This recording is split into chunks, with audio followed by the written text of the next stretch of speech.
Welcome to the Digital Marketing Mentor. I'm your host, Danny Gavin, and together with industry leaders and marketing experts, we'll explore the meeting point of mentorship and marketing. We'll discover how these connections have affected careers, marketing strategies, and lives. Now get ready to get human. Hello, everyone. I'm Danny Gavin, founder of Optage, marketing professor, and the host of the Digital Marketing Mentor. Today's guest is Sicily Dickenson, CMO at Sun & Ski Sports. She is a strategic, game-changing marketing executive with a distinguished record of driving brand awareness, lead generation, and explosive business growth in diverse industries ranging from startup enterprises to Fortune 200 corporations. She's a whiz at getting business noticed in the best ways. She's helped revitalize lagging sales, enter and dominate crowded markets, and build amazing communities in and around those businesses. Today, we're going to talk about, of course, mentorship, but as well as retail marketing and revitalizing lagging sales. How are you doing, Cicely? Thank you. That was quite an introduction. I feel so lofty. Well, you are lofty. You've Thank done you. some amazing things in your life, and it's so nice to have you on. You've definitely been on my top list to have you on the podcast. We've known each other now, I feel like it's 6-7 years. Yeah. Yeah, it's so nice that we're able to sit down today and chat. For sure. Absolutely. I'm glad to be here. Let's start off. Where did you go to school and what did you study? So I went to school at University of Texas at Austin. I was a Longhorn. I've got one daughter who is in her second year of college and one daughter who's a junior in high school. So me getting into UT was a lot different back then than it is these days. But I was very lucky to go and enjoyed my time in Austin very much. I majored in a radio, television, film. And that was a passion of mine, and really loved to work on creative projects, loved to work with a team of people, loved to tell stories. I just loved every second of that degree for sure. But then shortly got out of UT and that environment and had to work on actual films and found out that maybe that wasn't my calling, and the work schedule, the getting, a Diet Coke with 2 ice cubes instead of 3, and those kind of things were not as appealing as the really cool work we had done when I was in college. But the pieces of that have kind of stayed with me and really helped me build my career are that love of storytelling and also that group mentality of getting projects and things done and finding creative ways to do it, and kind of getting ideas from across the board and having specialized people who do some things, but also just the general consensus working towards a goal has been something that I think probably has helped me in my career more than anything I ever studied. So that was nice to kind of get that. And also, just to date myself, I was the first generation of graduates to go through UT where we had actual digital editors, like we weren't splicing film with razor blades. So I bring this up because it actually is most of the reason I ended up in marketing, is that I had to learn to use an Avid. That's what we were using at the time. It was a very complicated software program. And then, making of a film at that time was very technical in that you had to understand codecs and compressions and all kinds of video algorithms. And so I had to learn all that to make my films and projects. And so that led me into understanding computers, probably in a way that I wouldn't have been able to at my age because I didn't grow up with them. But I was so indoctrinated with that kind of project that it led me to be able to do all kinds of things online, which really paved the way for me to get opportunities in my career in digital marketing as digital marketing started to sort of turn the tables from traditional marketing. So yeah, that sounds really amazing. So did you make it to California or New York and in the beginning, or was it did you stay in Texas? So I worked on some films in Austin. I did work on a film in LA. And I worked on a film kind of outside of LA in the California area. So I tried a little bit of it all, but it was just, it's very long days. And then you're looking for a job every 6 months. And it's, I was like, no, I like more consistency in my life. And also, I hated saying goodbye to everybody at the end of a project. And, we had learned to work together so well. And then, you kind of have to go find your next project. So, yeah. And I also think it's different now because I didn't really know anybody in the industry. And so without those connections, you would literally have to work your way up from the very bottom, which is what I was doing. And that's quite an arduous process. So, I think had it been a little different where I had a little more connection into the industry, I might have been able to find my way through that industry a bit better. But what kept coming up for me over and over again is this ability to take video and storytelling and putting it on the internet, which was just raging at that time. And I just kind of kept getting pulled back to that and pulled back to that. And it just made sense. And so it's how I kind of started my career in more of that vein. So really, you started off in the right place because it led you in the right direction. Isn't that life? Yeah. Let's talk about mentorship. So, Cicely, how would you define a mentor? I think a mentor can be lots of things. Like, I think a mentor can be someone that you learn from. I think a mentor has to be in kind of close proximity because I think having someone tell you things, it can be helpful, but watching a person do them and watching a person watch you do something and give feedback is a very different kind of relationship. And so I think my most successful mentorships have been those very close knit relationships where we're really watching each other in our day to day and able to give guidance or feedback on that behavior. And that's kind of to me like you learn things from other people and you admire people and people can inspire you. But I think a true mentorship has to be more of a close proximity kind of relationship for it to work. So let's talk about some of your most influential mentors. I know in the past you've mentioned people like Brad Fogel and Karen Jones. Can you elaborate on why they were so influential in your life? I usually walk into things fairly without fear, assuming that I'll figure out how to do it. And so many times in my career, when I've been in way over my head, there's been someone around that saw that a little bit and kind of lend a hand to see if I could get there, and I did. And so those people really became my mentors. So Brad Fogel, for an example, I was a marketing director at NRG, and I was ambitious and wanted to be promoted and kind of got myself promoted up to vice president of advertising there. And I really had never done that before. And not only had I never done that, I don't think the organization had ever really had anyone that did that role before. But they were becoming a very different kind of company and a very customer facing company. It was important to their future that they began to develop this. But because it was sort of a new aspect of their company, there wasn't a lot of people around who'd been there, done that in that role could share with me. And so as I kind of got into that role, there was an agency already in place, and it was an agency out of San Francisco, Gray, San Francisco. And the guy who ran that office, of course, when I got promoted into the role, wanted to make sure they kept their place in the mix, right? So he reaches out and, he's talking to me now. I had known of him. I didn't know him, and I did not have a positive view of him from just other things people had said and things I had observed. And I had seen him yell at people, and I was like, yeah, that's not going to work for me. So, but as I started to get to know him and he reached out, we became very close and we ended up working together for decades. And he was, someone who had definitely done a lot of advertising, had worked with all kinds of clients and all kinds of industries. It was a very positive thing for him to influence me, but also for me to influence him. And so we did have that kind of relationship where he was my mentor. He really helped me understand the advertising business and how to think about it, how to get projects done, how to sell things through an organization. And he really took me under his wing. And, I think I followed him to 3 different agencies over the years and 2 or 3 different jobs. And, we just had a really good working relationship. And he taught me so much about how to tell a story and how to get something done and how to make sure you were getting results out of it. And forever will be in his debt for that. He was a great mentor.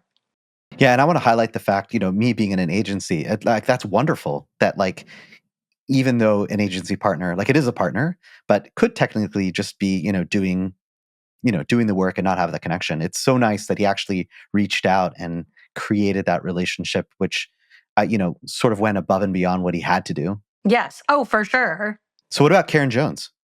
So Karen came along a little later in my role at Reliant originally, which became NRG. We went from being a very sort of regional company to being a national company. And so they went to find a CMO with national experience. And so they brought Karen Jones into the organization. And so she was my boss. And it was like getting a new job, really. I got a new boss. We had a new company. We had a new name. I finally had someone inside the organization that had a lot more experience than me that I could learn from. And so I had been hungry for that and was, making do with what I had by having her there was amazing. So she really from the inside out helped me grow in that role and just shared, all of her experience with me and her mistakes she had made and let me make some of my own, but also helped me to avoid the bigger ones. And yeah, she was a huge influence to me.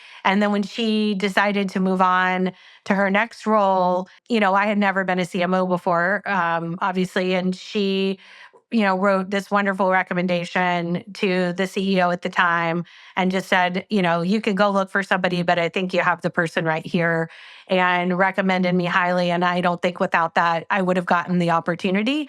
And so not only did she help me to grow, but she paved the way for me on her way out. And, that's truly amazing. I worked with her again in my career later on, just helping with a startup off of a bigger company that she was working for. She asked me to come on board and do that. So, I've gotten the opportunity to work with her again, and it was, we were more like peers this time, but I realized how much of what I did was what she taught me. I really appreciated it, but she had a big, big impact and a very kind heart. Wow, those are two very special people. Yeah. And it explains a lot. I I've love been it. so lucky. I mean, Yeah. Wow. So now that so obviously you had this amazing mentorship relationship. So now throughout your different gigs and where you are now, I'm sure you're mentoring others. So what are your keys to mentoring success when you're mentoring, your colleagues and people around you? I'm not a very good mentor unless I really believe in the person. Like Uh, the worst thing that can happen is when a person comes to you and asks you if you'll be their mentor, and you're like, gosh, sure, yeah, I'll help you. But like for me, it is a passion project sometimes when you see someone that has all the raw ingredients and just needs a little finessing or yeah. could benefit from things that only because you've been there, done that. Or I also enjoy working with people that have very different talents and skills, but also showing them how to build a team around them that will make them successful. So they don't have to be like exactly like me, like, let me show you. But if I can see that they have pieces that are really unique and strong, and I'm excited to work with them, I certainly love to mentor people. And I think it's worth mentioning. It's funny because my kids went to Montessori school their whole lives. And if anybody knows what Montessori is, one of the principles of Montessori is that you have to really understand a concept, you have to be able to teach it to somebody. And so I think a lot of times when I'm in a mentoring situation, I find that I'm actually learning so much myself by teaching this to someone because I'm rethinking it, I'm seeing it in a different light, I'm watching it in a different way, and it adds more value to me and the way that my career has progressed. So I definitely think mentoring is not a one-way street for certain. 1,000%. And I don't know if you knew this, Cicely, but in like the Jewish Orthodox yeshiva system, so we actually learn in pairs. So like you can imagine like, so obviously there's classes, but there's a lot of time where you're like learning with a partner. Sometimes we were like, oh man, if I'm partnered up with a weaker person, it's like, oh my gosh, do I have to teach? Do I have to explain? But then what ends up happening is the material like 10 times better than anyone else because you have to be the teacher. And I agree with you. Like having the ability to teach or being in the situation of teaching, you actually gain much more So sometimes than much, the person right? you're teaching. Yeah. It's so true. I actually really like it very much. And another thing about it is that I just turned 53. And Happy birthday. thank you. And I have a newish job. So I'm 6 months into a new role. And I find my mentoring so different now than maybe when I was in my 30s. And I noted this most recently first of all, we're doing this training thing next week. It's more of a leadership training. And, I need to go through it because I don't know all the vocabulary and I don't know how this company really thinks about that stuff. So it'll be good to kind of indoctrinate me. But I have a bunch of people on my team going also who I want to be in a leadership program. And so we had to do these DISC assessments, those personality assessments. And, it's always the same. Mine's been the same since I took it when I was 18 years old or whatever. But I did know there are some pieces that are morphing about that. And I think it really does have to do with the way I mentor people and the way I see things. So just that ability to, I think when you're young and ambitious and you get very caught up in not that I never didn't want to help people. I did, but I really wanted to succeed. I wanted to be successful at like all costs. Like what the outcome to me was always the most important. It wasn't even about recognition for me or, whatever. But at the end of the day, the outcome to me was always most important. And so as I've gotten older, though, I realized as I did my assessment that the outcome is still at the top of the list for me. But the thoughtfulness of the people around me and the way that I incorporate people into a team structure and those kind of things has definitely changed over the years. And I really think it's because of the positive impact mentoring has had on me and that ability to see that a team makes something better than one individual, forcing something through, the straw or whatever. So yeah, I definitely think as time goes on, you start to become a mentor more naturally, I think, and really seek that out and find the value in that intrinsically. Cicely, do you think it's also kind of getting out of the rat race of the corporate world? Like, I know, like, obviously you've been in some real corporate jobs, you've been in some that haven't been. Do you feel like getting out of that world also helps kind of soften things a bit? Absolutely, it does.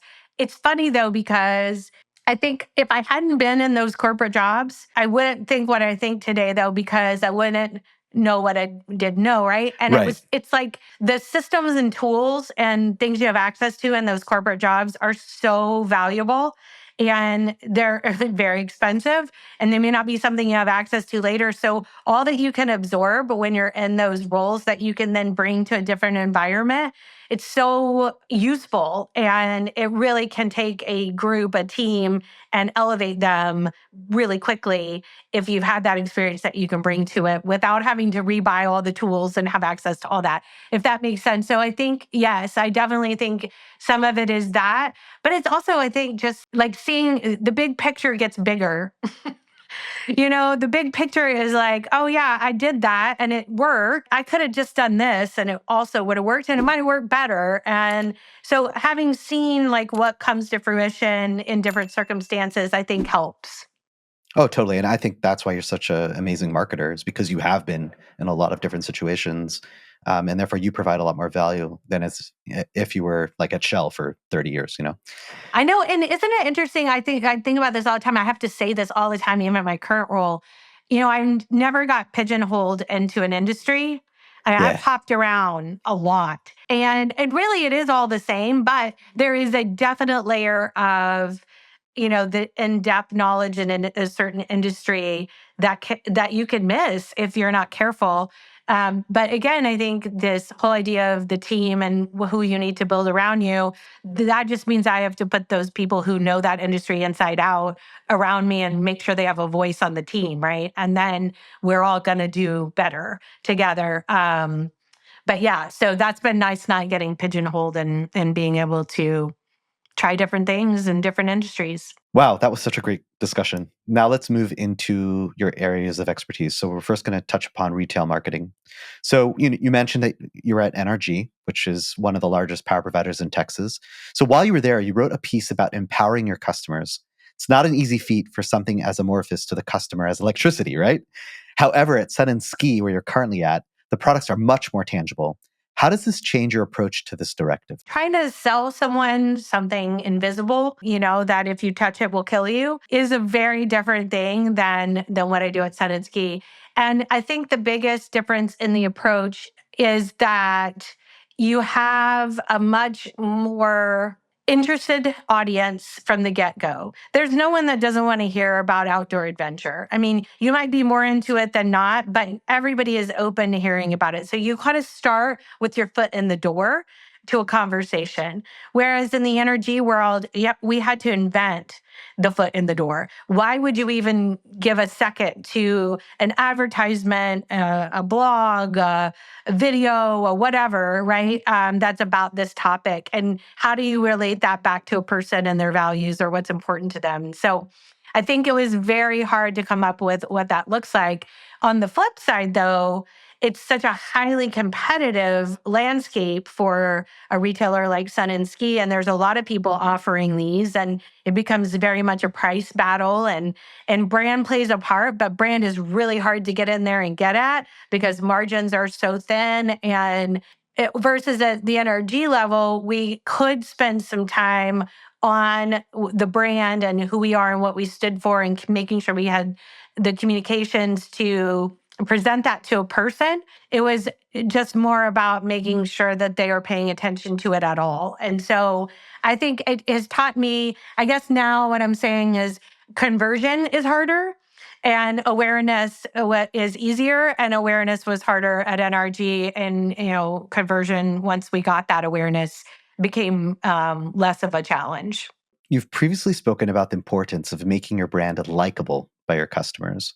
With a retail brand, what does that look like? So assuming your company doesn't make any big splashes for going political or social, how do you make your brand more than just acceptable in the grand scheme of things? I think you have to provide expertise that benefits the customer.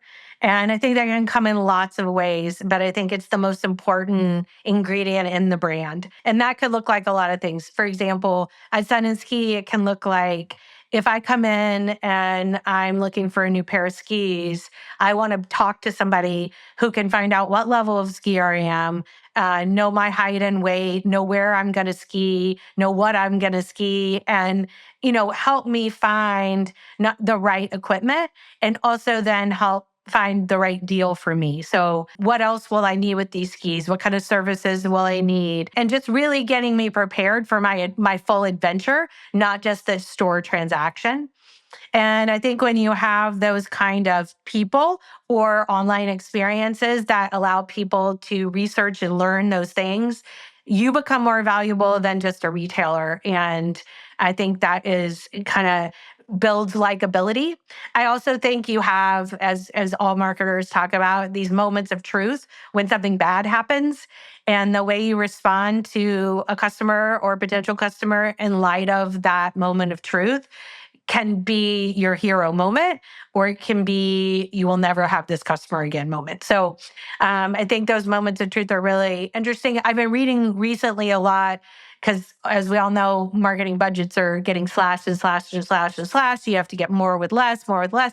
And I've been reading a lot about how people are, we were trying to invest in the whole experience, and how now, CMOs need to think about what are their biggest pieces of the experience and really sum their investment there, because they don't have the money to do the whole thing. But if at that moment of truth, everything goes well, they'll have that customer for life. And so I think they call it they use new terms, but it's the same thing. It's the moment of truth. And it's those, aha moments where a customer is going to feel like you went above and beyond, or you didn't do what you were supposed to do. And those mean everything to people now. And those relationships last a very long time. So Sun and Ski Sports has many locations nationwide, as well as stable online sales presence.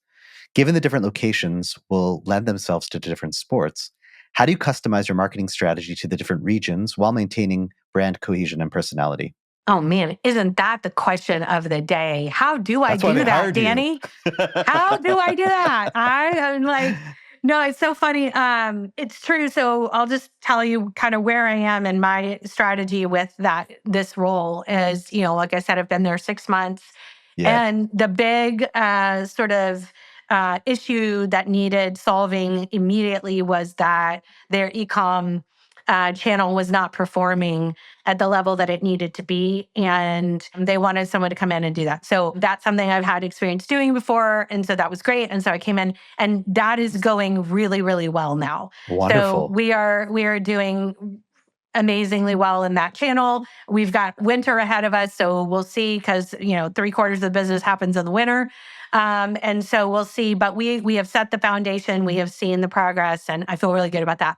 The part that I have not quite mastered yet is how to drive foot traffic in these very diverse locations, in these very diverse market with the size of this brand. So it's not like I'm running national advertising. Everybody knows me. I really have to be very laser focused in these areas, and each area is unique and different. So one of the things that I'm starting to lean pretty hard on, and hopefully this will pay off for me, is really looking at our grassroots marketing program. And so we have a small program in place, but it's this one guy that was also doing like customer service. And so now we've got that focused, and we've got some horsepower behind him, and we've got more of an organizational structure. But I think in a marketplace like creating this omni-channel presence, but where you have these markets that are unique, not only by sport, by media consumption, by geography, we are really going to have to tap into some of that localized marketing. And so we really are sort of learning that. I mean, I'll give you a good example of how different it can be, is that I visited one of our stores in Dillon, Colorado a few weeks ago.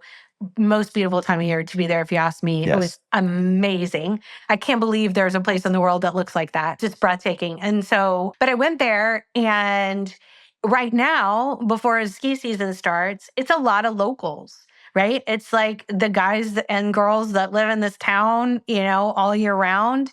Very different than what it looks like when the snow hits the ground, right? And we're then marketing to tourists. And so we were having a lot of conversations about how do we type into this local market? What makes them want to come to us and not, someone else? And then how does that change over Christmas time? And like, where should we be? And that's one example. And then you take a store like here in Houston, the store on Westheimer, which is the OG, the original Sun and Ski, right? Where if anyone in the area is going on any kind of snow trip, they're going there to get their gear, figure out how to get their gear tuned up, get it waxed, get it whatever. And so, that's a different kind of activity and a different timeline and a different customer base than what we're seeing in that Dillon store. And then we have mall stores, and we have resort stores. And so we have these very different profiles of stores that draw these different customers. So that is probably my biggest challenge. And I'm very interested to see how we can tap into grassroots to do more things that are right for that particular location. So pivoting to revitalizing stagnant sales. So you've transitioned into different verticals a few times, and you've managed to bring a vitality to the brands that you've marketed.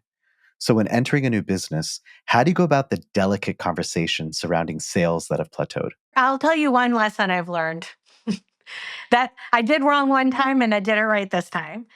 You cannot go into an organization that is suffering from a dip in sales in some channel or area of the business and talk about the brand, because they just can't understand how that's going to lead to this outcome. Even if they say they understand, they don't understand. Even if they've read in a book or they saw it online that they really need as a brand, they need to stand for something, they need to differentiate themselves. They can't understand that. And so one of the things I've learned is to make some headway with some of the real basic blocking and tackling that's missing, and then slowly begin to add those brand pieces in. And the reason that's good is not only because of the sell-in to the organization, but also as a new person in an organization, you don't quite have a handle on authentically what that brand is. And yeah, you may want to shape it based on what customers want and what you want to offer.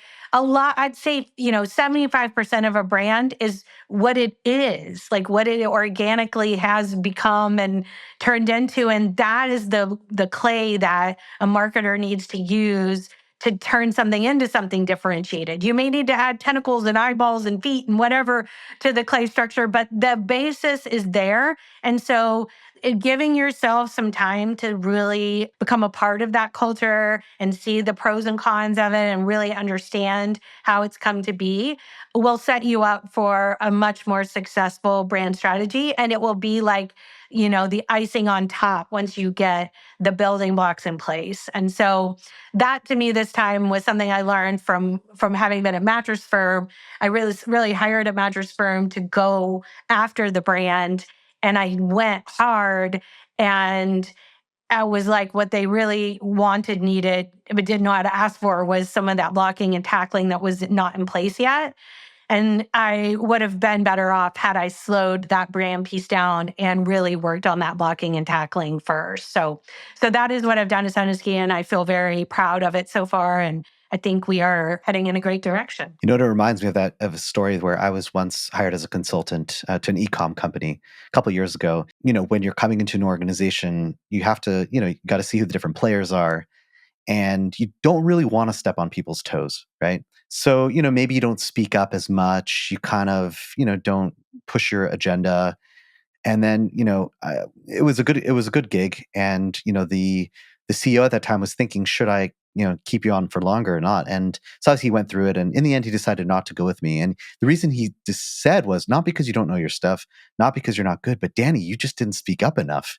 You didn't put, if you know that something's right, like you have to speak up, even if you're going to step on people's toes, you got to do it. So I'm not saying it's exactly the same, but it's similar to kind of like, you might be hired for one thing and like that, yeah, that's what they want. But if you don't like really push what you believe in and look around, right, then you kind of miss the boat. I feel that very much. One of the ways to obviously break out of stagnant sales is to try new channels. Or you could approach old ones in a new way, kind of like what you're doing now with the grassroots where they've had it, but let's, double down.